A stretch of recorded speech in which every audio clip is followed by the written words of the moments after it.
Hello everyone, this is Ankita. Welcome back to my channel Ankita Negi classes. तो कैसे हैं आप सब स्टूडेंट? आई होप आप सब बहुत अच्छे होंगे। जैसे हमने पार्ट 1 वाली वीडियो जो अपनी बनाई थी उसमें हमने पढ़ा था प्लांट टिश्यूज़ के बारे में। ओके, सो आज की वीडियो में हम पढ़ने वाले एनिमल टिश्यूज़ के बारे में।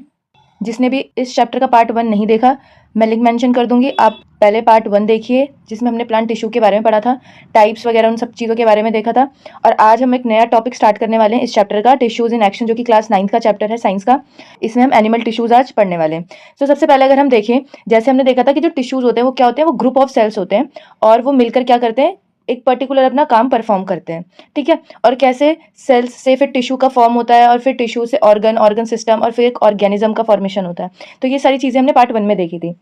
अगर हम बात करें एनिमल टिश्यूज़ की, तो एनिमल टिश्यूज़ चाहे एनिमल यूनिसेलुलर हो चाहे वो मल्टी सेलुलर हो, वो कुछ ना कुछ एक्टिविटी, कुछ ना कुछ वो चीज़ें क्या करेगा अपनी लाइफ में परफॉर्म करता है। ठीक है, और बहुत सी इंपॉर्टेंट फंक्शंस वो परफॉर्म करता है, जैसे कि रेस्पिरेशन हो गया, एक्सक्रीशन हो गया, रिप्रोडक्शन हो गया, डाइजेशन हो गया। तो ये सारी बहुत वाइटल एक्टिविटीज़ या फंक्शंस हैं जो कि एक एनिमल क्या करता है, परफॉर्म करता है। और कहीं ना कहीं ये सारी एक्टिविटीज़ जो हो पा रही है उसकी बॉडी में, वो किसकी हेल्प से हो पा रही है? वो हो पा रही है टिश्यूज़ की हेल्प से। ठीक है, क्योंकि हमें पता है बहुत सारे टिश्यूज़ जो हैं वो मिलकर एक ऑर्गन क्रिएट करते हैं, और हम सबको ये चीज़ पता है कि हर एक ऑर्गन का अपना एक पर्टिकुलर काम होता है। ओके, तो सबसे पहले अगर हम देखें एनिमल टिश्यूज़ के अंदर हमें किन किन टाइप्स ऑफ एनिमल टिश्यूज़ के बारे में पढ़ना है। तो सबसे पहले हमारे पास है एपिथेलियल टिश्यू। एपिथेलियल टिश्यूज़ के फिर फर्दर और डिविजन्स के बारे में हमें पढ़ना है। नेक्स्ट है सेकंड टाइप ऑफ टिश्यू जो हमारे पास, फर्स्ट इज एपिथेलियल, सेकंड है हमारे पास मस्कुलर टिश्यू। मस्कुलर टिश्यू के अंदर भी हमें 3 टाइप्स ऑफ उसके सब टाइप्स पढ़ने हैं। थर्ड हमारे पास एनिमल टिश्यू है कनेक्टिव टिश्यू। ठीक है, इसके भी अपने अपने पार्ट्स हैं। एंड फोर्थ और लास्ट है हमारे पास नर्वस टिश्यू। नर्वस टिश्यू का कोई भी टाइप नहीं है। तो अगर हम बात करें कि ये जो हमारे ये 4 हैं, एपिथेलियल, मस्कुलर, कनेक्टिव और नर्वस, ये सारे के सारे हमारे क्या हैं, टाइप्स ऑफ एनिमल टिश्यू जो कि हमें पढ़ने हैं।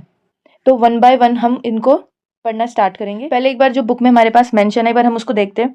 देखिए, यहाँ पे हमें कुछ एक्टिविटीज दे रखी है, जैसे blink your eyes quickly, clench and open your fist, take a deep breath, touch something warm और कोल्ड। ये सारी की सारी जो चीज़ें हैं हम किसके थ्रू कर पाते हैं? हम ये टिश्यूज़ की हेल्प की वजह से कर पाते हैं। ठीक है, टिश्यूज़ कैसे मूवमेंट करने में हेल्प करता है, कैसे हमें हीट और कोल्ड का सेंस होता है, ठीक है, गैसेस का कैसे एक्सचेंज होता है हमारी बॉडी में, ये सब चीज़ें हमें इसके अंदर पढ़नी है। ठीक है, तो सबसे पहले हम स्टार्ट करेंगे एपिथेलियल टिश्यू के बारे में, लेकिन उससे पहले यहाँ पे मैं दे रखा है रेडी टू गो बियॉन्ड। अब ये थोड़ा एक प्लांट टिश्यू से रिलेटेड टॉपिक है, बट क्योंकि यहाँ पे एनिमल टिश्यूज के नीचे, तो हम इसको देख लेते हैं। देखिए यहाँ पे दे रखा है कि जो यंग प्लांट्स होते हैं, हमने पढ़ा था कि जो प्लांट्स होते हैं उनकी जो आउटर मोस्ट कवरिंग होती है वो किस चीज़ की होती है? वो होती है सिंगल लेयर एपिडर्मिस की। ठीक, पार्ट 1 अगर आपने देखा होगा तो उसमें हमने पढ़ा था जो कि हमारा प्लांट होता है उसकी जो आउटर मोस्ट कवरिंग होती है वो एपिडर्मिस की होती है। और जैसे जैसे प्लांट ग्रो होता रहता है तो क्या होता है, एपिडर्मिस के नीचे सेल्स प्रेजेंट होते हैं जो स्टेम में होते हैं, वो क्या करते हैं, वो डिवाइड होने की एबिलिटी जनरेट कर देते हैं। जैसे कि हमने देखा था कि मेरिस्टेमेटिक टिश्यू जो होते हैं वो टिश्यू होते हैं जिनके पास डिवीजन की क्या होती है, कैपेबिलिटी होती है, लेकिन वो क्या होते हैं, कन्वर्ट हो जाते हैं परमानेंट टिश्यू में और वो डिवीजन वाली एबिलिटी को खो देते हैं। और वो क्या करते हैं, वो सपोर्टिंग, कंडक्टिंग, इन सब चीज़ों का काम करते हैं। लेकिन यहाँ पर ऐसा नहीं हो रहा है। यहाँ पर क्या हो रहा है कि जो स्टेम है हमारी, उसके नीचे जो एपिडर्मिस के सेल्स हैं वो क्या हो रहा है, उनके अंदर वापस से एक डिवीजन की कैपेबिलिटी स्टार्ट हो जा रही है, और जिसकी वजह से वो लेटरल मेरिस्टेमेटिक सेल्स की तरह एक बिहेव करने लग जा रहे हैं, जो कि फॉर्म करता है, जो कि बहुत इंपॉर्टेंट है यहाँ पे, एक word cork cambium. Okay, cork cambium का क्या होता है, फॉर्मेशन होता है। अब ये कॉर्क कैम्बियम क्या होता है? कॉर्क कैम्बियम होता है, जो आपने देखा होगा, जो बार्क ऑफ द ट्री होता है, जो बीच का जो ट्रंक होता है, ट्री का जो ट्रंक वाला पार्ट होता है, वहाँ पे बार्क होती है, तो वो उस बार्क को जनरेट करने में हेल्प करता है। कौन? Cork cambium. ठीक है, कॉर्क कैम्बियम किसकी वजह से बन पा रहा है? कॉर्क सेल की वजह से बन पा रहा है। और ये जो कॉर्क सेल होते हैं कैसे होते हैं? डेड होते हैं, कॉम्पैक्टली अरेंज होते हैं, यानी बहुत एकदम से चिपके हुए होंगे एक दूसरे के साथ, बिल्कुल भी इंटरसेलुलर स्पेस नहीं होगा। ठीक है, और इनके अंदर एक ऐसा सब्सटेंस होता है जो कि इनको क्या कर देता है, वाटर से एक तरीके से प्रिवेंट करता है, गैसेस से करता है, यानी ये इम्परमेबल हो जाएगा। इम्परमेबल का मतलब क्या होगा कि ये अपने में से वाटर और गैसेस को आने जाने नहीं देगा। ठीक है, और जिसकी वजह से क्या होता है, जो बार्क ऑफ ट्री है वो फॉर्म होता है। ठीक है, ये प्लांट टिश्यू का पार्ट था, बट हमने यहाँ पे कवर कर लिया। अब नेक्स्ट हमारे पास है, अब हम एनिमल टिश्यू पे वापस आते हैं। एनिमल टिश्यू पे जो हमने सबसे पहला टिश्यू देखा था वो था हमारे पास एपिथेलियल टिश्यू। ओके, सो एपिथेलियल टिश्यू के बारे में अगर हम देखें तो एपिथेलियल टिश्यू क्या है, ये आउटर मोस्ट कवरिंग है बॉडी की, जो कि हमारी बॉडी में कौन होती है, स्किन होती है। हमारा जो स्किन वाला पार्ट है वो क्या, हमारी पूरी जो बॉडी है उस पर फैला हुआ है, तो बहुत भारी तरह से, मतलब बाहर की तरफ से ये हमारी बॉडी में क्या है, फैला हुआ है। तो जो एपिथेलियल टिश्यू होगा ये कहाँ प्रेजेंट होगा, हमारी स्किन पे प्रेजेंट है ये। ठीक है, और दूसरा, जितने भी हमारे इंटरनल ऑर्गन्स होते हैं, इंटरनल मतलब अंदर, ऑर्गन्स मतलब अंग, जो भी ऑर्गन्स यानी जो भी अंग हमारी बॉडी के अंदर प्रेजेंट होते हैं, जैसे कि हमारे लीवर हो गया, किडनी हो गई, लंग्स हो गए, ये सारे के सारे ऑर्गन्स, इन सब की जो भी लाइनिंग होगी, यानी जो बाहर का जो सर्फेस होगा, उसमें भी एपिथेलियल टिश्यू प्रेजेंट होता है।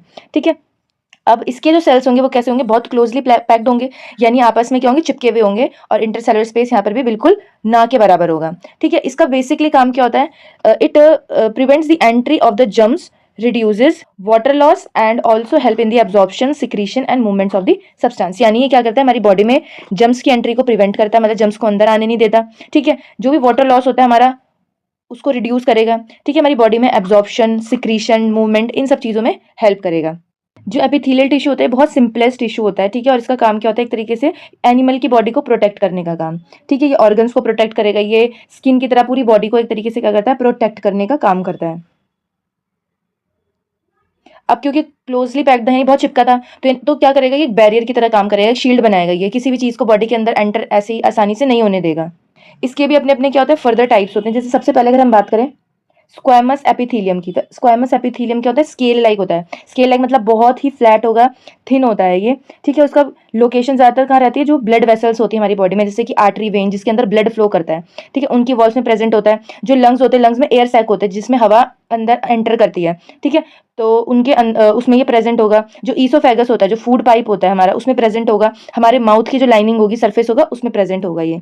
तो जो हमारा स्क्वामस एपिथेलियम है, तो ये वाला है स्क्वामस। स्क्वामस का काम मैंने आपको बता दी, ये वाला पार्ट जो था वो पूरा स्क्वामस का था। सेकंड बात करें अगर हम क्यूबॉइडल एपिथेलियम, क्यूबॉइडल एपिथेलियम नाम से पता चला क्यूबॉइडल, यानी वो क्यूब लाइक होगा, उसके जो सेल्स होंगे वो क्या होंगे, क्यूब लाइक होंगे। और इसकी लोकेशन कहाँ होगी, ये किडनी ट्यूब्यूल्स की लाइनिंग में प्रेजेंट होगा। जो सलाइवरी ग्लैंड्स होंगे उनमें ये प्रेजेंट होगा। जो रिप्रोडक्टिव ऑर्गन्स होते हैं उनमें ये प्रेजेंट होता है। ठीक है, तो ये हमारा क्यूबॉइडल का हो गया, क्यूबॉइडल टिश्यू का। ठीक है, सिक्रीशंस वगैरह में हेल्प करेगा, हार्मोन्स, एंजाइम्स, इन सब चीज़ों के सिक्रीशंस वगैरह में ये हेल्प करता है।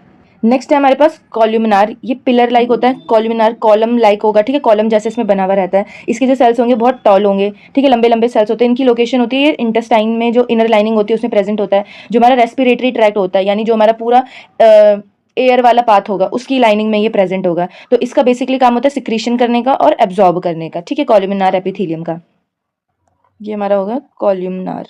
नेक्स्ट हमारे पास है सीलिएटेड कॉलमनार। ये कॉलमनार का ही एक पार्ट है, सीलिएटेड वाला। ठीक है, इसकी भी सेल्स कैसे होंगे, टॉल होंगे, सिलेंडर होंगे। इसमें सीलिया होगा। सीलिया क्या होता है, हेयर लाइक स्ट्रक्चर होता है ये। ठीक है, अब ये कहाँ कहाँ पे प्रेजेंट होगा, ये जो ओविडक्ट होती है फीमेल्स में, जिसको हम फेलोपियन ट्यूब्स ही बोलते हैं, उसमें ये प्रेजेंट होता है। हमारी जो नेसल पैसेज है उसमें ये प्रेजेंट होता है। ठीक है, बेसिकली सीलिया मतलब हेयर लाइक स्ट्रक्चर, यानी वो मूवमेंट करने में हेल्प करता है। ठीक है, तो यहाँ पे ये हमारा जो हो गया, ये हो गया सीलिएटेड। ठीक है, सीलिया इसके अंदर प्रेजेंट होगा। ये स्मेल, टेस्ट, साउंड, बैलेंस में हेल्प करेगा। Nostril, taste buds, inner ear में ये इसकी लोकेशन प्रेजेंट होती है। और जो एपिथेलियल प्रोटेक्शन में हेल्प करेगा, जैसे कि ये मैकेनिकल इंजरी से हमें बचाएगा। ठीक है, फ्रिक्शन और माइक्रोब्स की एंट्री वगैरह में जो आएगा, इसके अंदर क्या होती है, many layers of cells present होती है। ये भी फ्लैट होते हैं, टाइटली पैक्ड रहेंगे। ये हमारे स्किन, माउथ और ईसोफेगस में प्रेजेंट होगा। ये भी हमारे स्क्वामस का ही पार्ट है। सो ये हमारा जो था ये एपिथेलियल टिश्यू था, और उनके टिश्यूज़ के जो टाइप्स हैं उनके बारे में हमने ये देखा। ठीक है, आपको ये लर्न करना पड़ेगा कौन सा स्क्वामस टिश्यू कहाँ पे प्रेजेंट होता है, मतलब उनकी लोकेशंस आपको पता होनी चाहिए। ठीक है, स्ट्रक्चर कैसा होता है, किस किस चीज़ में हेल्प करता है, उनके फंक्शंस पता होने चाहिए एपिथेलियल टिश्यू के। नेक्स्ट हमारे पास जो टिश्यू आता है वो आता है कनेक्टिव टिश्यू। नाम से ही पता चल रहा है कनेक्टिव टिश्यू, यानी ये क्या करेगा, ये हमारी जो बॉडी में कनेक्शन है उनका काम करेगा। ठीक है, अब कनेक्शन इसके अंदर हमें किन किन चीज़ों के बारे में पढ़ना है, इसमें हमारे ब्लड, बोन्स, ये सारी चीज़ें आएंगी। ठीक है, सबसे पहले अगर हम बात करें, हमें दे रखा है ब्लड और बोन का डिफरेंस। तो अगर हम ब्लड और बोन्स को देखें तो दोनों बहुत अलग अलग चीज़ें, लेकिन दोनों ही कनेक्टिव टिश्यू के अंदर आती है। सबसे पहले अगर हम देखें ब्लड को, तो ब्लड क्या, ब्लड एक फ्लूइड लाइक सब्सटेंस है। ठीक है, फ्लूइड होता है ब्लड में। लेकिन वहीं पर अगर हम बोन की बात करें तो बोन क्या होती है, हार्ड होती है। ठीक है, जो ब्लड होता है, ब्लड कैसा होता है, ब्लड में मैट्रिक्स होता है, वाटरी होता है, सॉफ्ट होता है। ठीक है, जेली लाइक होता है। लेकिन वहीं पर अगर हम बात करें बोन्स की, तो बोन्स कैसी होंगी, हार्ड होंगी, सॉलिड होंगी और रिजिड होंगी। ठीक है, तो ये हमारा था बहुत बेसिक सा कनेक्टिव टिश्यू के टाइप्स, जो ब्लड और बोन के बारे में हमने डिफरेंस बताया। ठीक है, ये हमारी बॉडी में क्या करेंगे, ट्रांसपोर्ट का काम करते हैं, जैसे कि न्यूट्रिएंट, गैसेज, हार्मोन्स, इन सब में ट्रांसपोर्ट करने में हेल्प करेंगे। ये हमारी बॉडी में पूरे हेड टू टो प्रेजेंट होता है। ठीक है, क्योंकि पूरी बॉडी को कनेक्ट कराएगा, तो सर से लेकर पैर तक ये प्रेजेंट होगा। नेक्स्ट हमारे पास आते हैं टाइप्स ऑफ ब्लड सेल्स। ठीक है, ब्लड सेल्स जो होते हैं उसके टाइप्स हमें पढ़ने हैं। सबसे पहले अगर हम बात करें ब्लड की, तो ब्लड बेसिकली इसमें दो चीज़ें होती हैं, एक होता है सेल्स और दूसरा होता है प्लाज्मा। ठीक है, सेल्स फर्दर तीन टाइप्स के होते हैं हमारे पास। एक होते हैं रेड ब्लड सेल्स, जिनको हम आरबीसी कहते हैं शॉर्ट फॉर्म में। सेकंड होते हैं डब्ल्यूबीसी, जो वाइट ब्लड सेल्स होते हैं। और तीसरा होता है प्लेटलेट्स। ओके, तो तीन तरीके के सेल्स हैं। जो प्लाज्मा होता है, प्लाज्मा क्या होता है, मैट्रिक्स होता है, जो कि ब्लड को क्या करता है, फ्लूइड बनाता है।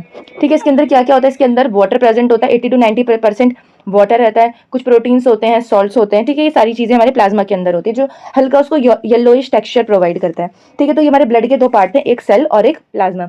सबसे पहले हम पढ़ते हैं रेड ब्लड सेल्स के बारे में। अगर आप सबको पता हो जो रेड ब्लड सेल्स होते हैं वो दिखने में कैसे होंगे, रेड ब्लड सेल्स है तो दिखने में रेड कलर के होंगे। अब वो रेड कलर के क्यों होते हैं, क्योंकि उनमें हीमोग्लोबिन होता है और उस हीमोग्लोबिन में आयरन होता है, ठीक है। और कहीं ना कहीं इस आयरन की वजह से जो उसका रेड है वो कलर उसमें आता है, ठीक है। और जो आरबीसी होते हैं वो एटलीस्ट 4 मंथ तक क्या करते हैं हमारी बॉडी में रहते हैं, उसके बाद वो टाइम टू टाइम रेगुलरली क्या होता है रिप्लेस होते रहते हैं। मतलब 4 मंथ तक जो आरबीसी होगा वो रहेगा, उसके बाद वो डेड हो जाता है, फिर उसके बाद नए आरबीसी मतलब नए आरबीसी बनते हैं। तो इस तरीके से जो आरबीसी होती है उनकी जो लाइफ स्पैन होता है वो होता है 4 मंथ, ठीक है। आप सबको अगर पता हो जो रेड ब्लड सेल्स होता है वो फॉर्म का होता है हमारी बोन मैरो में फॉर्म होता है।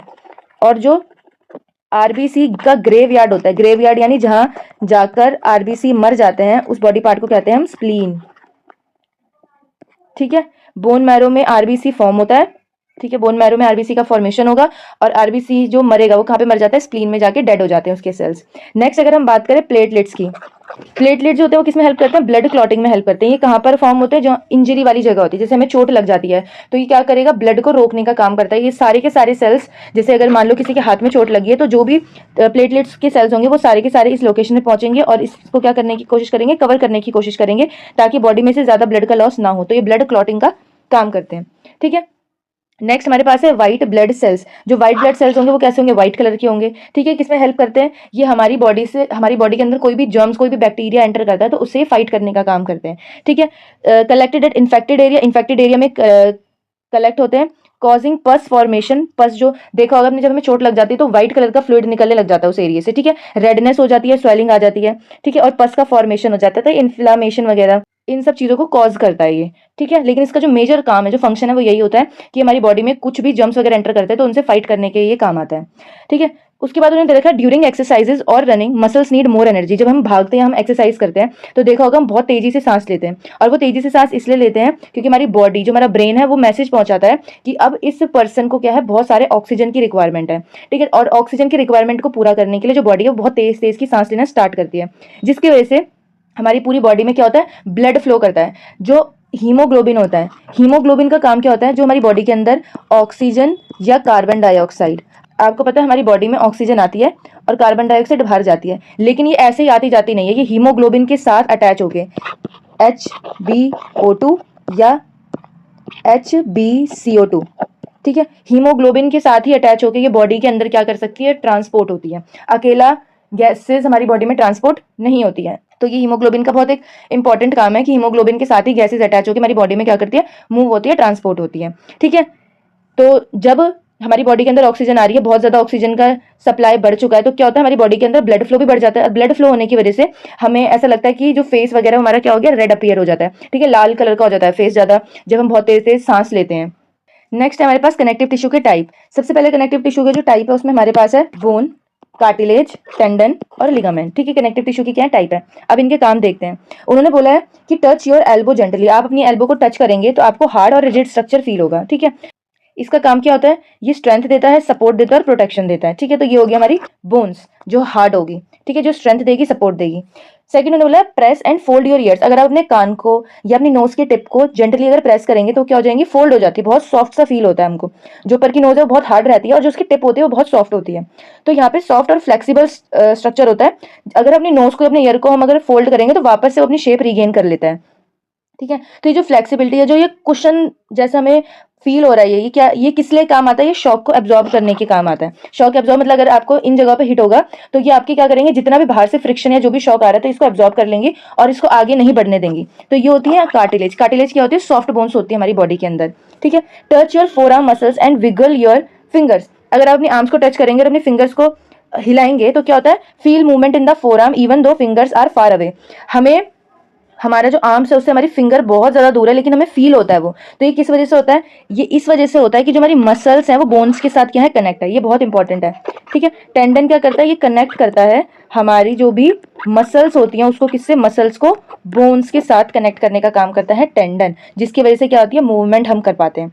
नेक्स्ट उन्होंने बोला sit on a chair and move your leg upward till your knee allow. ठीक है, आप चेयर पे बैठिए और अपने जो पैर है उनको मूव करिए ऊपर की तरफ, और आप तब तक ही ऊपर कर पाएंगे जब तक आपकी नीज अलाउ कर रही है। एक पॉइंट के बाद आप अपने पैर को और ऊपर नहीं कर सकते।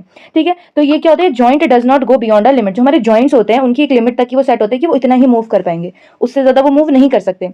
तो ये जो होता है किसकी वजह से होता है, बोन टू बोन कनेक्शन, जो कि कौन कराता है, लिगामेंट कराती है। तो जो बोन से बोन को कनेक्ट करे वो लिगामेंट, और जो मसल्स को बोन्स के साथ कनेक्ट करे वो टेंडन। ठीक है, लिगामेंट का काम क्या होता है, हेल्प्स प्रिवेंट डिसलोकेशन, ये डिसलोकेशन होने से बचाती है। ठीक है, वो बता देगा कि इतना लिमिट है, आपकी बॉडी जो आपके जॉइंट्स है वो आपको बता देते हैं कि हाँ इतनी अब इसकी लिमिट है, इससे ज्यादा, इससे बियॉन्ड अब आप इसको और स्ट्रेच या मूव नहीं कर सकते। नेक्स्ट अगर हम बात करें, bones have a rigid matrix. जो बोन्स होती है वो किसकी बनी होती है, कैल्शियम और फास्फोरस की बनी होती है, इसलिए वो बहुत ज्यादा क्या होता है, रिजिड होती है, हार्ड होती है। ठीक है, इसलिए स्ट्रेंथ और रिजिडिटी देने में काम आती है। सेकंड अगर हम बात करें, हमने देखा था कार्टिलेज के बारे में। कार्टिलेज कैसी होती है, सॉफ्ट होती है, जेली लाइक मैट्रिक्स होता है, ये फ्लेक्सिबिलिटी और कुशनिंग देने में हेल्प करेगी, शॉक को एब्जॉर्ब करती है। थर्ड हमने देखा था टेंडन्स और लिगामेंट के बारे में। टेंडन्स क्या होते थे, जो मसल्स को बोन्स के साथ कनेक्ट करते थे, जो कि किसमें हेल्प करते हैं, हमारी मूवमेंट वगैरह में हेल्प करते हैं। और जो लिगामेंट होते हैं वो बोन्स को बोन्स के साथ कनेक्ट करते हैं, जो कि हमें एक डिसलोकेशन होने से बचाते हैं। नेक्स्ट हमारे पास है मूवमेंट। अब हमारी बॉडी में दो तरीके की मूवमेंट होती है, एक होती है वॉलेंट्री मूवमेंट्स और एक होती है इनवॉलेंट्री मूवमेंट्स। ठीक है, जो वॉलेंट्री मूवमेंट्स होती है वो होती है हमारे कॉन्शियस मूवमेंट या कॉन्शियस कंट्रोल की हेल्प से, यानी ऐसी मूवमेंट जिसको हम कंट्रोल कर सकते हैं, जो हमारी विल की अकॉर्डिंग चल रही है, जैसे कि रनिंग, राइटिंग, लिफ्टिंग ऑब्जेक्ट। ठीक है, कि हमारे मन मुताबिक है, मैं भागना चाहती हूँ तो मैं भागूंगी, मैं लिखना चाहती हूँ तो मैं लिख सकती हूँ, तो ये मेरी विल के अकॉर्डिंग मूवमेंट्स हो रही है, तो ये होती है वॉलेंट्री मूवमेंट्स। और इनको कौन कैरी करता है, स्केलेटल मसल्स जो होते हैं वो हमारी वॉलेंट्री मूवमेंट्स करने में हेल्प करते हैं। और नाम इसका स्केलेटल मसल इसलिए पड़ा क्योंकि हमारे स्केलेटन यानी हमारे बोन्स के साथ क्या होते हैं, ये अटैच होती हैं। अब ये जो स्केलेटल मसल्स होती है किससे बनी होती है, मसल फाइबर से बनी होती है। मसल फाइबर कैसे होते हैं, ये bundles of long cylindrical cells, यानी बहुत लंबे सिलेंड्रिकल शेप जैसे सेल्स होते हैं जो कि बंडल्स में होंगे। ठीक है, अनब्रांच्ड होते हैं और मल्टी न्यूक्लिएट होते हैं, यानी इनमें बहुत सारा क्या होता है, न्यूक्लियस होगा। और स्ट्राइएटेड, यहाँ पे एक वर्ड आ रहा है स्ट्राइएटेड। स्ट्राइएटेड मतलब होता है showing light and dark bands, मतलब जैसे अगर आपका ये मसल है तो इसके अंदर आपको कहीं कहीं पोर्शन पे बहुत ज्यादा से डार्कनेस दिखेगी। ठीक है, इस तरीके से।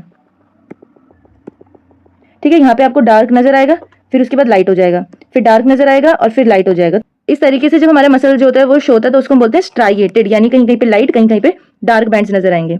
नेक्स्ट अगर हम देखें तो हमारी बॉडी में ऐसी मूवमेंट्स भी होती है जो हमारे कंट्रोल में नहीं होती हैं, जैसे कि हमारा जो फूड है उसका इंटेस्टाइन के अंदर मूवमेंट होना, या हमारे हार्ट का बीट होना, जो हमारी हार्ट बीट होती है। ठीक है, तो ये सारी की सारी जो मूवमेंट होती है इनवॉलेंट्री के अंदर आती है, यानी जो हम कंट्रोल नहीं करते, हमारी बॉडी कंट्रोल कर रही है। अब उसमें जो हमने देखा था वॉलेंट्री मसल्स, उसके अंदर कौन सी मसल्स हेल्प करी थी, स्केलेटल मसल्स। इनवॉलेंट्री मूवमेंट में जो मसल्स हेल्प करती है वो होती है स्मूथ मसल्स। ठीक है, ये कहाँ पर होती है, हमारे ऑर्गन्स में होती है, हमारे स्टमक, इंटेस्टाइन, इन सारी जगहों में ऑर्गन्स में आपको ये मसल्स देखने को मिलेगी। इनका स्ट्रक्चर कैसा होता है, स्पिंडल शेप्ड होते हैं ये। ठीक है, इसमें सिंगल न्यूक्लियस होता है और इसमें लेग स्ट्राइएशंस होती है, यानी लाइट डार्क बैंड्स आपको नजर नहीं आएंगे, सिंगल न्यूक्लियस होगा। ठीक है, स्पिंडल जैसे नजर आएंगे, जैसे आपको यहाँ पे डायग्राम में दिख भी रहा है, ये देखिए। ठीक है, स्केलेटल मसल्स किस थोड़े से आपको कैसे लग रहे हैं, यहाँ पे कहीं पे आपको लाइट बैंड नजर आ रहे हैं, कहीं कहीं पे डार्क बैंड नजर आ रहे हैं, इस तरीके से। ठीक है, वहीं पर अगर हम बात करें स्मूथ मसल्स की, तो स्मूथ मसल्स स्पिंडल शेप है, हर किसी के अपना एक सिंगल सिंगल न्यूक्लियस है यहाँ पर। ठीक है, नेक्स्ट अगर हम बात करें कार्डियक मसल्स की, तो जो कार्डियक मसल्स होते हैं ये इकलौते मसल्स होते हैं जो हमारे हार्ट में प्रेजेंट होते हैं। ठीक है, ये सिर्फ और सिर्फ आपको हार्ट में नजर आएंगे और बॉडी में कहीं पर भी मसल्स नहीं होते। ये कैसे होंगे, सिलेंड्रिकल होंगे, ये ब्रांच्ड होंगे, सिंगल न्यूक्लियस होगा और इसमें बहुत हल्के हल्के स्ट्राइएशंस नजर आएंगे। ठीक है, ये एक लौते ऐसे मसल्स होते हैं जो कभी नहीं थकते। ठीक है, ये टायरलेसली वर्क करते हैं, रिदमिकली वर्क करते हैं। ठीक है, और हमारे हार्ट को जब तक हम जिंदा है तब तक क्या करते हैं, वर्क करवाने का काम करते हैं, मतलब हार्ट बीट होती रहेगी बिना थके, विदाउट फैटीग। ठीक है, हमारी बॉडी में कैसे हमारी बॉडी जो होती है वो चीज़ों को सेंस कर पाती है, कम्युनिकेट कर पाती है। जैसे कि अगर हमने किसी गर्म चीज़ को टच करा तो वापस हमने हाथ वापस पीछे ले लेते। ठीक है, ये जो रिफ्लेक्स हुआ इतना एकदम तेजी से, तो ये जो इतनी जल्दी चीज़ों को लेकर हमने रिस्पॉन्स करा वो आखिर हो कैसे रहा है। ठीक है, क्विकली, जैसे यहाँ पे भी लिखा हुआ है, have you notice how quickly you pull your hand away from something hot, और how you remember the lyrics of the song learn long ago. ठीक है, बहुत पुराने पुराने सॉन्ग्स याद रहते हैं लोगों को। ठीक है, ये सब चीज़ें किसकी वजह से हो रही हैं, ये होती है नर्वस टिश्यूज की मदद से। ठीक है, नर्वस टिश्यू हमारी बॉडी में जो होता है एक वो बहुत ज्यादा फैला हुआ नेटवर्क है, यानी पूरी बॉडी में इसके नेटवर्क्स फैले हुए हैं। ठीक है, ये जो पूरा इसको कंट्रोल करता है वो कौन करता है, हमारा ब्रेन। ठीक है, जितनी भी हमारी बॉडी की कोऑर्डिनेटिंग एक्टिविटीज है, हमारा चलना, हमारी मेमोरी, किस चीज को लेके क्या रिस्पॉन्स करना है, ये सारे का सारा नर्वस टिश्यू कर रहा है। और जो नर्वस सिस्टम को जो कंट्रोल कर रहा है एक तरीके से, वो ब्रेन कर रहा है, यानी जो वर्क करवा रहा है पूरा का पूरा। ठीक है, इसके अंदर दोनों मसल्स आते हैं, वॉलंटरी मसल्स भी आएंगी, इनवॉलंटरी मसल्स आएंगी। इसको दोनों की जरूरत होगी। कहीं कहीं पर हमारी वॉलंटरी मसल्स हेल्प करेंगे, कहीं कहीं पर हमारी इनवॉलंटरी मसल्स हेल्प करती हैं। ठीक है, तो नर्वस टिश्यू के अंदर दोनों मसल्स आएंगी। वो क्या करते हैं, जो भी बाहर से चीजें आती हैं उनको रिसीव करेगा, और जो भी उसको लेकर मैसेज या रिस्पॉन्ड भेजना है वो लेकर जाएगा। ठीक है, अगर आपने देखा होगा जब आप एक्सरसाइज करते हैं तो आपका जो ब्रेन है वो सिग्नल देता है आपकी बॉडी को कि हार्ट को जो है फास्ट बीट करो, ताकि बॉडी के अंदर ऑक्सीजन की जो सप्लाई है वो होती रहे। ठीक है, नर्वस टिश्यूज में जो सेल प्रेजेंट होता है उसका नाम होता है न्यूरॉन, जो कि स्ट्रक्चरल और फंक्शनल यूनिट होता है नर्वस सिस्टम का। यहाँ पे आप इसका डायग्राम भी देख सकते हो, इंपॉर्टेंट डायग्राम है काफी। यहाँ पे आप देखोगे तो ये जो ऊपर वाला पार्ट है ये होता है सेल बॉडी। ठीक है, जो बीच वाला पोर्शन है ये होता है एक्सॉन, और लास्ट में क्या एक्सॉन के टर्मिनल्स होते हैं। ठीक है, तो सबसे पहले अगर हम बात करें जो न्यूरॉन का स्ट्रक्चर है उसमें 3 मेन पार्ट है। एक होता है सेल बॉडी, जहाँ पे आपको न्यूक्लियस देखने को मिलेगा, ये बिल्कुल सेंटर में। ठीक है, इसमें ऐसे ब्रांचिंग हो रखी है। ठीक है, ये होते हैं आपके डेंड्राइट्स। ठीक है, जो कि क्या करेंगे, सिग्नल्स को रिसीव करने का काम करते हैं दूसरे न्यूरॉन से। अगर यहाँ पर एक न्यूरॉन है इस तरीके से, तो ये क्या करेगा, इनसे मैसेज रिसीव करेगा। तो इस तरीके से पूरे बॉडी में फैले हुए रहते हैं, और जल्द से जल्द, जितनी जल्दी हो सके उतनी जल्दी क्या करते हैं, मैसेज ट्रांसफर करेंगे। वो इस डेंड्राइट से आएगा। ठीक है, फिर यहाँ से पास होता हुआ यहाँ से निकल जाएगा। एक्सॉन जो होता है वो लॉन्ग फाइबर होता है, जो कि कैरी करता है message from cell end at the axon terminal, यानी इस सेल से एक्सॉन टर्मिनल को जो कनेक्ट करेगा वो कौन सा होता है, एक्सॉन। ये सेल बॉडी है और ये एक्सॉन टर्मिनल है, इन दोनों को कनेक्ट करने का काम करेगा। यहाँ मैसेज आया, इसको यहाँ से यहाँ पहुंचाने का काम कौन करता है, एक्सॉन करता है। तो जो 3 पार्ट है वो कौन कौन से न्यूरॉन में, एक है हमारे पास सेल बॉडी, एक है हमारे पास डेंड्राइट्स, और एक है हमारे पास एक्सॉन। ठीक है, तो इस तरीके से ये एंड टू एंड ऐसे ज्वाइन होते होते होते होते क्या करते हैं, एक पूरा नेटवर्क फॉर्म करते हैं। नेक्स्ट हमारे पास है द मस्कुलोस्केलेटल सिस्टम। अब इसमें क्या होंगे, इसके अंदर हमारी muscles, joint, bone, cartilage, tendon, ligament, ये सारी चीजें इसके अंदर होंगी। ठीक है, दिस सिस्टम हेल्प, ये किसमें हेल्प करता है, हमारी स्ट्रेट खड़े होने में मदद करेगा, हमारा पोस्चर मेंटेन करता है, हमारे ऑर्गन्स जो कि बहुत डेलिकेट होते हैं, सेंसिटिव होते हैं, उनको प्रोटेक्ट करने का काम करता है। ठीक है, ये हमारा जो है ये नर्वस सिस्टम की हेल्प से काम कर पाता है। ठीक है, तो मसल्स कॉन्ट्रैक्ट होती है तो जो टेंडन होते हैं वो क्या करते हैं, वो बोन्स तक वो मैसेज भेजते हैं, जिसकी वजह से हमारे जॉइंट जो होते हैं वो मूव कर पाते हैं। ठीक है, तो एक ह्यूमन स्केलेटल सिस्टम जो एक एडल्ट का होगा उसके अंदर एटलीस्ट 12 to 15% क्या होता है, जिसका बॉडी वेट होता है वो किसका होता है, बोन्स वगैरह का, जो भी मसल्स होती है उन सब का होता है। ठीक है, जो कि डिपेंड करता है किस चीज़ पे, आपकी एज पे, आपके जेंडर पे और आपकी बॉडी कंपोजिशन पे ये डिपेंड करेगा। देखिए नेक्स्ट उन्होंने दे रखा है, आपने देखा होगा कि आपकी बॉडी में जो कुछ पार्ट होता है वो क्या करता है, वो बहुत सारी डायरेक्शन में मूव करता है, लेकिन कुछ जो बॉडी के पार्ट्स होते हैं वो सिर्फ सिंगल डायरेक्शन में मूव करते हैं। तो ये किस वजह से होता है, ये होता है हमारे कौन सी जगह पर किस टाइप का जॉइंट प्रेजेंट है। तो what is a joint, joint होता क्या है, a joint is the junction between 2 और मोर बोन्स, 2 या 2 से ज्यादा बोन्स के जो बीच का जंक्शन होता है उसको कहते हैं हम जॉइंट। जॉइंट जो होता है वो किस में हेल्प करता है, मूवमेंट में हेल्प करता है, but they can not move the bone on their own, लेकिन वो अकेला पूरी बोन को मूव नहीं कर सकता। ठीक है, वो एक पर्टिकुलर बोन का पार्ट है, उसको मूव करेगा, जो बोन्स और बोन्स के बीच का जो आपका गैप होगा उसमें ये मूवमेंट लाता है। नेक्स्ट हमारे पास है टाइप्स ऑफ जॉइंट। अब जॉइंट कितने तरीके के होते हैं, सबसे पहले है ball and socket joint. Ball and socket joint कहाँ पर प्रेजेंट होता है, ये द शोल्डर जॉइंट। ठीक है, जो शोल्डर में, ये सबसे पहले शोल्डर में प्रेजेंट होगा। ये किसमें हेल्प करता है, free movement of the arm, जो हम अपना पूरा आर्म मूव कर सकते हैं। ठीक है, देखा होगा पूरा आप अपना हाथ जो है वो रोटेट कर सकते हो, और जो एक रोटेशन आती है वो कहाँ से आ रही है, आपके पूरे शोल्डर से आ रही है। तो ये किस वजह से, ये बॉल एंड सॉकेट जॉइंट की वजह से, जो कि आपके शोल्डर में क्या है, प्रेजेंट है। ठीक है, together with the collar bone the shoulder forms the shoulder girdle which connect the arm to the skeleton. ठीक है, कॉलर जो हमारी कॉलर बोन होती है उसके साथ शोल्डर हमारा क्या होता है, जॉइंट होता है, इसको क्या बोलते हैं हम, शोल्डर गिडल। और ये पूरे हमारे आर्म को क्या करता है, मूव कराने में हेल्प करता है। तो forward, backward, sideways, circular movement हम जो है वो कर पाते हैं, जैसे कि आप यहाँ पे देख सकते हो, ये रहा, this is your ball and socket joint, जो आपके शोल्डर में प्रेजेंट है और आपके जो पेल्विक एरिया है उस पर भी प्रेजेंट है। नेक्स्ट अगर हम बात करें second type of joint which is hinge joint. ठीक है, अब ये क्या, unlike the shoulder the elbow bend, जो एल्बो है वो हमारी बेंड हो जाती है, जो हमारी नीज है वो बेंड हो जाती है। ठीक है, लेकिन ये पूरी बेंड नहीं होती है, ये एक पर्टिकुलर, आपको दिखेगा एक पर्टिकुलर डायरेक्शन में ही मूव हो पा रही है। ठीक है, तो जो अपनी एल्बो को बेंड करते हैं और स्ट्रेट करते हैं, ठीक है, सिर्फ एक वन डायरेक्शन में, जैसे कि डोर का जो हिंज होता है, डोर आपने देखा होगा अंदर बाहर की साइड एक पर्टिकुलर वन डायरेक्शन में मूव करता है, तो ये होता है हमारा हिंज जॉइंट। ठीक है, जो कि कहाँ प्रेजेंट होता है, हमारी नी और एल्बो में प्रेजेंट होगा। ठीक है, और नी में अगर प्रेजेंट होता है तो नी में क्या होती है, हमारी एक स्मॉल बोन होती है जिसको हम नी कैप बोलते हैं, जो कि इस जॉइंट को क्या करती है, प्रिवेंट करने का काम करती है। ये देखिए, एक एल्बो में प्रेजेंट है और एक नी में प्रेजेंट है, कौन सा, हमारा hinge joint. Now next is pivot joint. Now try shaking your head no. Place your hand at the back of your neck and feel the gentle movement. उन्होंने बोला अगर आप अपनी हेड को शेक करोगे नो में तो आपको अपनी गर्दन के पीछे एक हल्की सी मूवमेंट क्या होगी, फील होगी, और आपको ये लगेगा कि आपकी जो नेक है वो इतनी फ्रीली मूव कैसे कर पा रही है। क्यों? क्योंकि जो स्कल है आपका वो आपके जो है बैकबोन के साथ क्या है, कनेक्टेड है, और जिस ज्वाइंट के थ्रू ये कनेक्टेड है वो होता है हमारा पाइवोट ज्वाइंट। ठीक है, जो हमारी हेड को क्या करता है, साइड टू साइड मूव करने में हेल्प करता है। ये आपका पूरा स्कल हो गया। ठीक है, इस स्कल के साथ कौन सा जुड़ा हुआ है आपका, यहाँ पर नेक की साइड पर पाइवोट ज्वाइंट, ये रहा।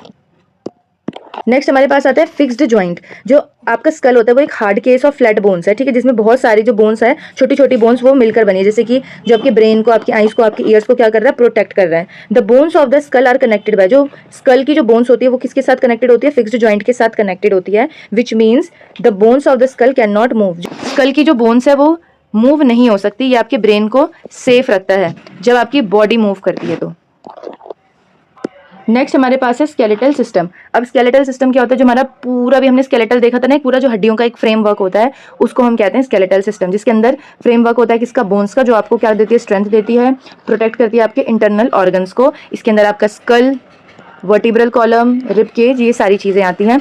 जो आपका स्कल का बेस होता है, ठीक है, स्कल का जो बेस होता है वो क्या होता है, एक फ्लेक्सिबल कॉलम के साथ जुड़ा हुआ होता है, पूरा नीचे तक एक्सटेंड कर रहा होता है, जिसको हम बोलते हैं बैकबोन या वर्टिब्रल कॉलम और स्पाइन।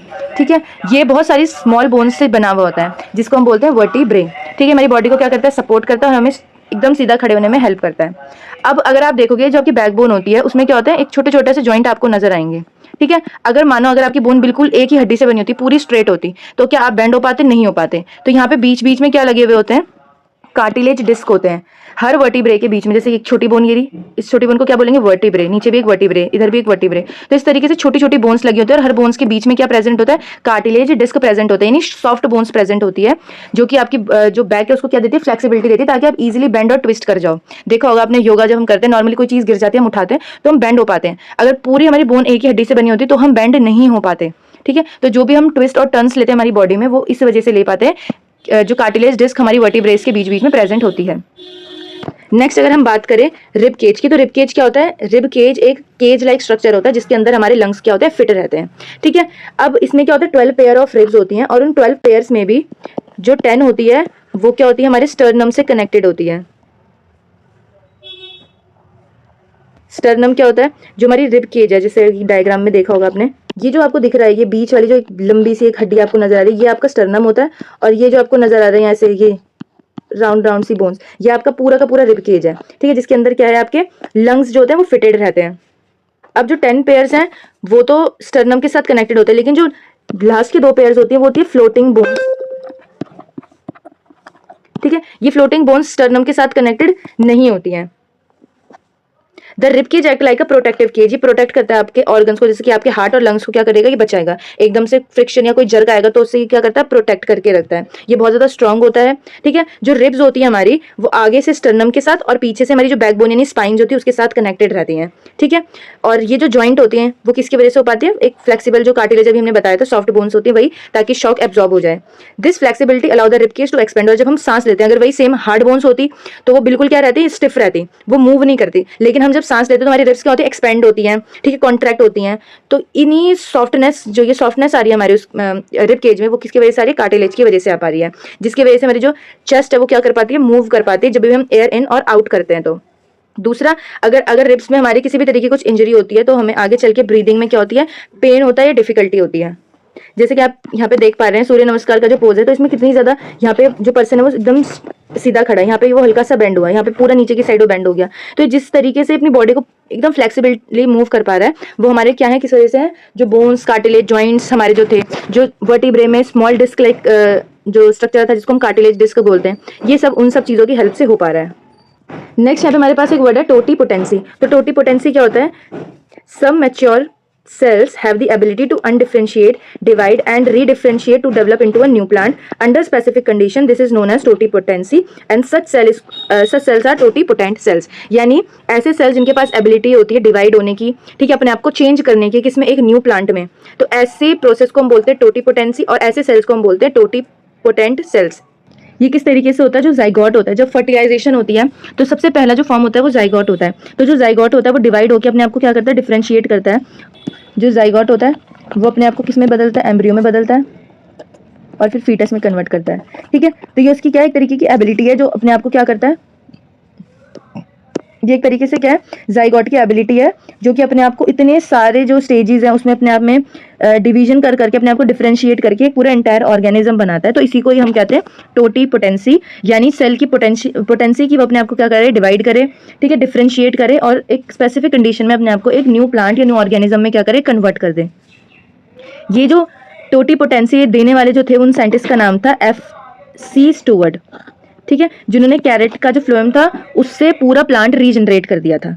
ठीक है, प्लांट या ऑर्गेनिज्म को पूरा ग्रो करने के लिए उनको कुछ स्पेसिफिक कंडीशन की जरूरत पड़ती है, कुछ न्यूट्रिएंट्स की जरूरत पड़ती है जो कि एक्सटर्नली उनको प्रोवाइड कराई जाती है, जिसकी वजह से वो ग्रो कर पाते हैं।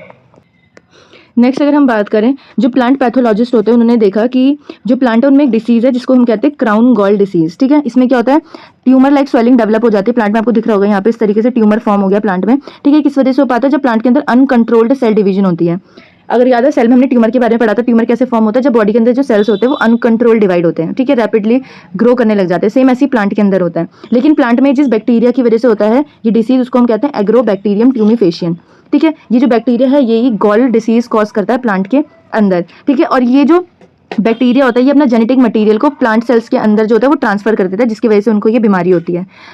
रिसेंट टाइम्स में जो प्लांट टिश्यू कल्चर है और जेनेटिक इंजीनियरिंग है उसमें इस बैक्टीरिया का यूज़ होता है एज अ टूल, जिससे कि बहुत यूजफुल जीन्स को प्लांट में इंट्रोड्यूस किया जाता है, जिसकी वजह से जो फाइटोकेमिकल्स है, क्रॉप जो है या डिसीज रेजिस्टेंट वेराइटीज जो है ये सारी की सारी बनाने में हेल्प मिलती है। इसी के साथ हमारा एनिमल टिश्यू जो है वो कंप्लीट होता है और चैप्टर का भी एंड होता है। तो टिश्यूज इन एक्शन जो चैप्टर है वो हमारा पूरी तरीके से अब कंप्लीट हो चुका है। किसी भी तरीके का कोई भी डाउट हो तो आप कमेंट में पूछ सकते हो। अगर आपको वीडियो अच्छी लगे तो वीडियो को प्लीज़ लाइक, शेयर और चैनल को सब्सक्राइब करना। मिलते हैं नेक्स्ट वीडियो में। Till then take care, bye.